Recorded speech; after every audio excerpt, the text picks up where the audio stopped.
تیرے نزدیک تو میدان حدیبیہ میں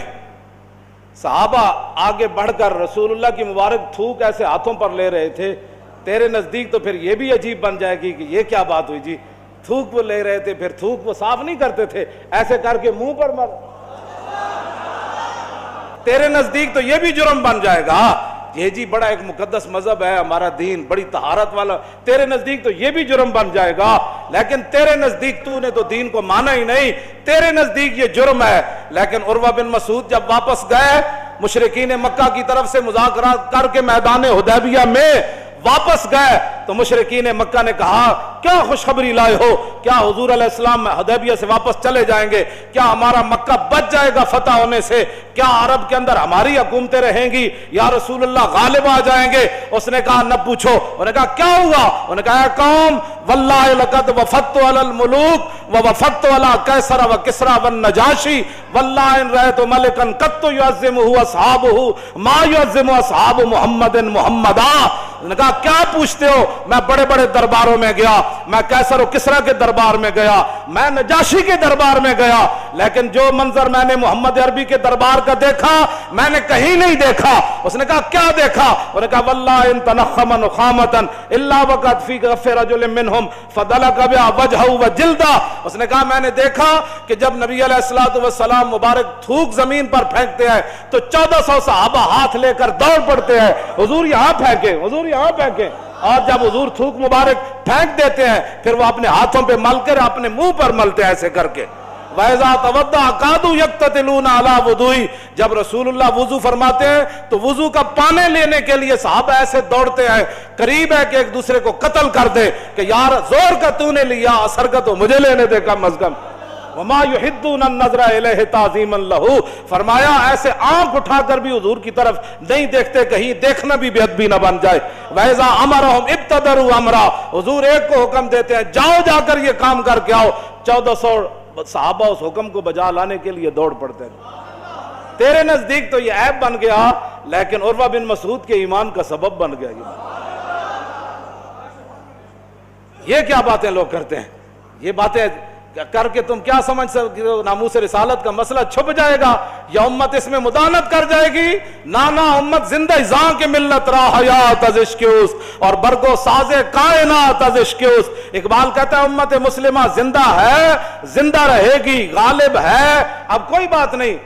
فرنگی را دل زیر نگی نیست، کیوں جی کوئی بات نہیں، یہ 4 دن امریکہ کر لے جو کرنا ہے۔ افغانستان کو لتاڑنے کے بعد ایک بندہ بھی اس کے قابو ایسا نہیں آیا جو کہے میرا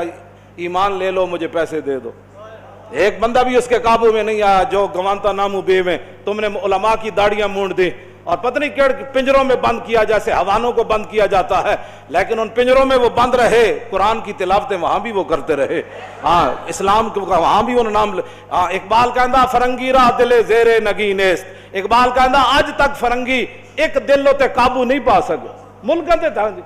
ہاں متاعو ملک است تو دین است، انہاں کیا ہونا ملکاں تے قبضہ ضرور کیتا ہے لیکن دین تے قبضہ نہیں کر سکے۔ ہاں جتنا مرضی جہاں بھی کتنی پابندیاں لگیں، مسجدوں کے سپیکر اترے، میلاد شریف پر پابندیاں لگیں، ممتاز قادری تختہ دار پر لٹکا اور 1 لاکھ سے زیادہ بندے تحریک لبیک کے اندر چلے گئے، تو کیا لبیک کا نعرہ بند ہوا؟ نا اب تو چوکوں میں تھوڑی دیر موٹر سائیکل بھی رکے تو کہتا ہے لبیک یا رسول اللہ۔ توجہ ہاں اقبال کہنا فرنگی را دل زیر نگی نیست متاعو ملک است و دین است، انہیں کیا اس تا متاع اتنا ہی ہے، عراق دے کنویں تے قبضہ کر لیا، تیل دے کنویں لین آیا سی تے قبضہ کر لیا، افغانستان دے خزانے تے قبضہ کرنا سی، خزانے لے کے چلا گیا، اور شام دے اندر جیڑا کچھ ہوتے لوٹ مار سی امریکہ کر کے چلا گیا، لیکن پھر کیا لرزہ بر اندام ہے؟ اتنا ظلم مچانے کے بعد پھر امریکہ کیوں پریشان ہے؟ کیوں جی خدا بندے کے در تحفے حریمش۔ اقبال کہتا ہے جتنے چمچے کٹ سے گئے وائٹ ہاؤس کا طواف کرتے رہے اور ملکہ برطانیہ کا طواف کرتے، خدا بندے کے در تحفے حریمش، کہتا ہے وہ جتنے تمہارے چمچے کڑچے گئے یا حکومتیں کرتے رہے اور تمہارے دروں کا طواف کرتے رہے، صد ابلیس است یکروہ الامین است، کہتا لکھاں ابلیس ضرور گئے لیکن محمد عربی کا ایک غلام بھی تمہارا طواف کرنے کے لیے نہیں گیا۔ یہ بات ہے، تم کیا سمجھتے ہو حضور کا دین ایسے چلا جائے گا؟ نا یہ دین اپنی پاور رکھتا ہے، ہاں اس لیے اس دین پر کوئی غالب نہیں آ سکتا. ملکوں پر تم نے قبضے کر لی, یہاں بھی 100 سالہ برطانیہ رہا, تو 1947 کے بعد پھر حضور کے غلام میدان میں آ گئے. تم نے ہمارے کیا چھوڑا, یہاں تو کوئی چیز ہی نہیں چھوڑی, ہر چیز لوٹ کر لے گئے جناب, لائبریریاں لوٹ کر لے گئے, حسین و جمیل پتھر لے کر, وہ کوہ نور جو ہیرا بھی تم لوٹ کر لے گئے. تو کیا پھر وہ ہیرے کی وجہ سے تو ہماری عزت نہیں ہے نا, ہماری عزت تو یہ ہے بمصطفیٰ برساں خیش را کے دی ہماؤز گرباؤ نہ رسیدی تمام بولابیس. امت مسلمہ کی وجہ پتھروں سے نہیں ہے, ہیروں سے نہیں ہے, تیل کے کنویں سے نہیں ہے, روٹی سے نہیں ہے, سڑکوں سے نہیں ہے, جہازوں سے نہیں ہے. امت مسلمہ کی عزت محمد عربی کی غلامی کے اندر نہیں. تم نے جس کو عزت والی باتیں سمجھی ہیں وہ تو ہمارے بڑوں نے, صحابہ کرام نے. حضرت نعمان بن مقرن آئے جب یزدگرد کے دربار میں, اعلیٰ قالین بچھے ہوئے تھے اور بڑے بڑے قیمتی, تو آپ نے اپنی تلوار اور نیزے سے ان کو پھاڑنا شروع کر دیا. وہ کہنے لگے یہ تو ہم نے آپ کی عزت کے لیے بچھائے ہے. جب آپ کرسی پر بیٹھے تو وہ سونے کی بنی ہوئی تھی, آپ بیٹھے تو فوراً کھڑے ہو گئے. تو یزدگرد کہنے لگا کہ آپ نے شاید کبھی سونا دیکھا نہیں ہے, ہم نے تو آپ کے احترام کے لیے, آپ چونکہ ہمارے مہمان آئے ہیں اور مذاکرات کرنے کے لیے آئے ہیں, ساتھ اپنی آس کے جرنیل جو آپ کے انہوں نے آپ کو بھیجا, تو ہم نے آپ کے اعزاز کے لیے سونے کی کرسی بچھائی ہے. پہلے تو آپ نے ہمارا قالین پھاڑ دیا, تو اب آپ سونے کو جو ہے اٹھ کھڑے ہوئے, فرمایا سننا ہے تیرا قالین میں نے اس لیے نہیں پھاڑا کہ مجھے کو اس قالین سے دشمنی تھی, یہ جو